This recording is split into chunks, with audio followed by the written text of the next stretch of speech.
नमस्कार दोस्तों, ये video editorial compilation for mains का पार्ट है। आप प्लेलिस्ट में जाके एडिटोरियल की वीडियोस पेपर वाइज और टॉपिक वाइज देख सकते हो। और अगर आप दिसंबर 2019 के बाद की वीडियोस को देखना चाहते हो तो वीडियो के नीचे मौजूद ज्वाइन बटन की सहायता से आप मेंबरशिप को ज्वाइन कर सकते हो। चलिए डिस्कशन स्टार्ट करते हैं। क्या हेल्थ केयर को फंडामेंटल राइट होना चाहिए या फिर नहीं? आप जीएस पेपर 2 के इस टॉपिक से आर्टिकल को रिलेट कर सकते हो। देखो, 1918 में जब स्पेनिश फ्लू फैला था तो बॉम्बे में वो लोग जो शिप्स में यानी जहाज़ों में बाहर से आए थे उनके थ्रू स्पेनिश फ्लू देश भर में फैला था। शुरुआत में सिर्फ बॉम्बे में फैला था स्पेनिश फ्लू, लेकिन धीरे धीरे देश के विभिन्न इलाकों में फैल गया।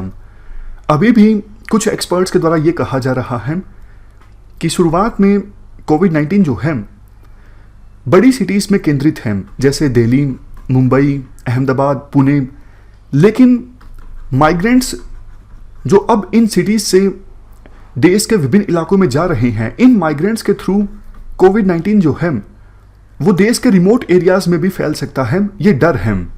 तो क्या हमारा हेल्थ केयर सिस्टम इस चुनौती से निपटने के लिए तैयार है या फिर नहीं है? देखो, बात करें इंडिया के हेल्थ केयर सिस्टम की, इसे दो कंपोनेंट्स में डिवाइड किया जाता है, पब्लिक हेल्थ केयर और प्राइवेट हेल्थ केयर।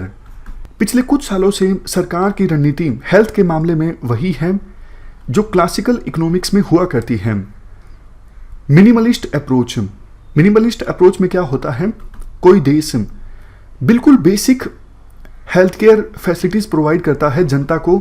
जैसे देखो, हमारी सरकार इम्यूनाइजेशन प्रोवाइड करती है, इम्यूनिटी बढ़ाने के लिए वैक्सीनेशन होती है, और एंटीनेटल केयर पर सरकार फोकस करती है ताकि जन्म के दौरान बच्चों की और मदर्स की डेथ ना हो। इस प्रकार की बेसिक फैसिलिटीज़ तो सरकार प्रोवाइड करती है। लेकिन देखो, आपको भी पता है गंभीर तरह के डिजीज़ के लिए सरकार इतनी अच्छी फैसिलिटीज़ प्रोवाइड नहीं करती। सरकारी हॉस्पिटल्स में एडवांस हेल्थ केयर अवेलेबल नहीं होता है। इसके लिए सरकार ने जो पूरा मामला है वो मार्केट फोर्सेस पे छोड़ दिया है, यानी प्राइवेट हेल्थ केयर प्रोवाइडर्स पे छोड़ दिया है।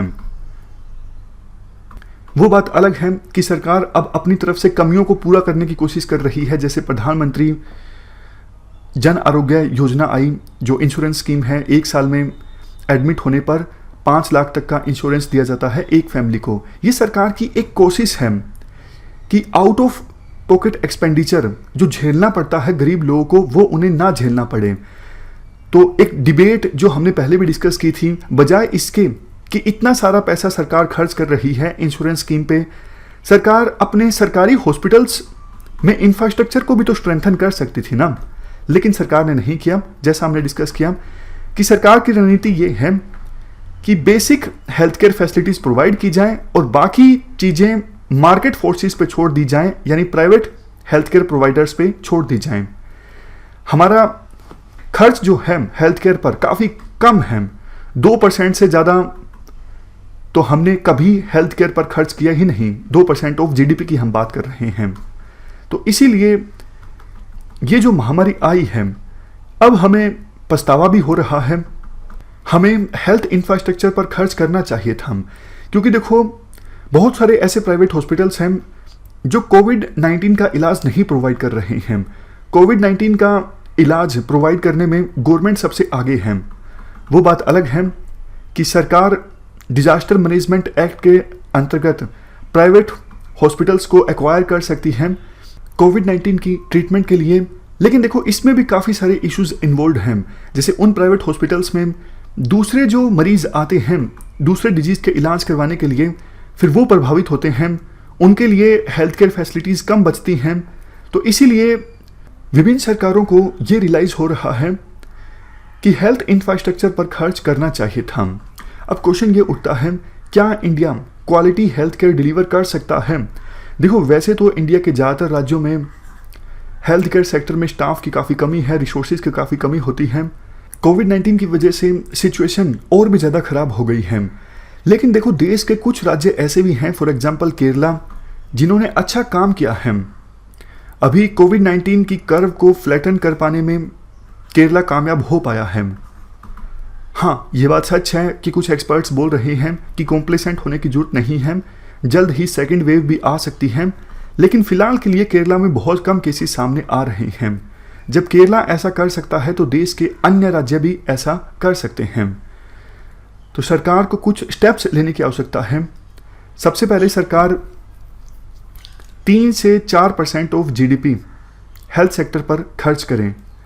और हेल्थ केयर का बर्डन देखो गरीब लोगों पर नहीं पड़ना चाहिए, इसलिए जो इंश्योरेंस स्कीम है प्रधानमंत्री जन आरोग्य स्कीम, उस स्कीम का बेहतर ढंग से इम्प्लीमेंटेशन होना चाहिए। अभी उस स्कीम की इम्प्लीमेंटेशन में बहुत सारी कमियां हैं। सेंट्रल गवर्नमेंट ने 15,000 करोड़ का जो पैकेज अनाउंस किया है हेल्थ सेक्टर के लिए, ये देखो अच्छी बात है, बट ये इनफ नहीं है, तो अमाउंट बढ़ना चाहिए। नेक्स्ट, हेल्थ केयर सेक्टर में अगर हम मजबूती चाहते हैं तो कोऑपरेटिव फेडरलिज्म का सहारा लेना होगा।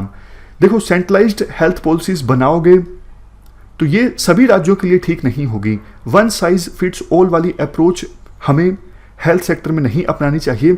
कई सारे स्टेट्स ऐसे हैं जहां पर जो बेसिक हेल्थ केयर है उसका इंफ्रास्ट्रक्चर काफ़ी मजबूत है, लेकिन टर्सरी हेल्थ केयर का इंफ्रास्ट्रक्चर अच्छा नहीं है। लेकिन कुछ राज्य ऐसे भी हैं जहां पे टर्सरी हेल्थ केयर की फैसिलिटीज़ अच्छी हैं, लेकिन बेसिक हेल्थ केयर फैसिलिटीज़ अच्छी नहीं हैं।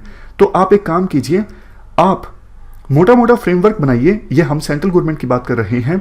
ऊपर ऊपर से आप फ्रेमवर्क बनाइए, लेकिन आप स्टेट्स को ऑटोनॉमी दीजिए।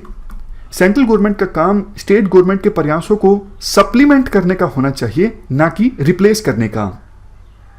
इसके अलावा देखो, अभी हेल्थ सिस्टम जो है वो फ्रेगमेंटेड है। बड़े बड़े प्राइवेट हॉस्पिटल्स हैं, उनमें सिर्फ अमीर लोग अपना इलाज करवा सकते हैं, उनमें गरीब लोग नहीं जा सकते। तो ये जो फ्रेगमेंटेशन है हेल्थ सिस्टम की, इसे रिपेयर करने की आवश्यकता है, ताकि देश का हर नागरिक हेल्थ फैसिलिटीज़ को एक्सेस कर सके, और मतलब हेल्थ फैसिलिटीज़ के अभाव में किसी पर्सन की डेथ ना हो। तो यहीं पर क्वेश्चन उठता है, क्या हमारे देश में यूनिवर्सल हेल्थ केयर हमें प्रोवाइड करना चाहिए या फिर नहीं करना चाहिए। देखो, यूनिवर्सल हेल्थ केयर सिस्टम जो है वो 3 पिलर्स पे टिका होता है: access, quality and affordability. Access का मतलब ये है, अब देखो किसी जिले में सरकार ने स्कीम चला दी कि सबको फ्री में हम हेल्थ केयर प्रोवाइड करेंगे, लेकिन वहाँ पे कोई हॉस्पिटल ही नहीं है, तो फिर एक्सेस कैसे करेंगे वहाँ के लोग हेल्थ फैसिलिटीज़ को। तो सबसे पहला पिलर है एक्सेस, मतलब लोग आसानी से हेल्थ केयर फैसिलिटीज़ को एक्सेस कर सकें। दूसरा quality, health care facilities quality वाली होनी चाहिए। सबसे लास्ट में अफोर्डेबिलिटी, अफोर्डेबल होनी चाहिए। अब अफोर्डेबल का मतलब या तो सरकार फ्री में प्रोवाइड करे या फिर बहुत ज़्यादा सब्सिडी दे दे कि गरीब आदमी भी उन हेल्थ केयर फैसिलिटीज़ को एक्सेस कर सकें। तो इन 3 पिलर्स पर टिका होता है किसी भी देश का यूनिवर्सल हेल्थ केयर सिस्टम। तो हम देखो यूनिवर्सल हेल्थ केयर सिस्टम हमारे देश में ला सकते हैं धीरे धीरे।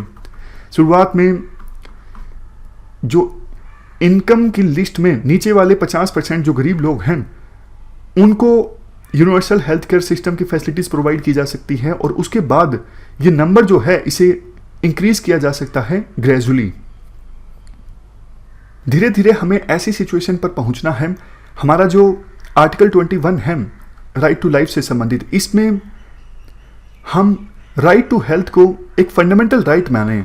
और देखो, इसके लिए पॉलिटिकल विल भी होनी चाहिए। मतलब ऐसा नहीं कि सुप्रीम कोर्ट ने ऑर्डर दे दिया, जैसे सुप्रीम कोर्ट ने दिया था कि राइट टू प्राइवेसी जो है वो एक फंडामेंटल राइट है, और बाद में सुप्रीम कोर्ट ऐसा कोई ऑर्डर दे दे राइट टू हेल्थ जो है वो एक फंडामेंटल राइट है और आर्टिकल 21 के अंतर्गत आता है। ऐसा नहीं, इसके लिए पॉलिटिकल विल होनी चाहिए। पार्लियामेंट खुद से एक कानून बनाए, संविधान को अमेंड करे और आर्टिकल 21 में साफ साफ लिखे कि राइट टू हेल्थ जो है एक फंडामेंटल राइट है। अगर ऐसा होता है तो हम बेहतर ढंग से यूनिवर्सल हेल्थ केयर सिस्टम की तरफ आगे बढ़ पाएंगे। तो ये हमने पूरा आर्टिकल डिस्कस किया। इस डिस्कशन में फिलहाल इतना ही है। Thank you very much for discussion.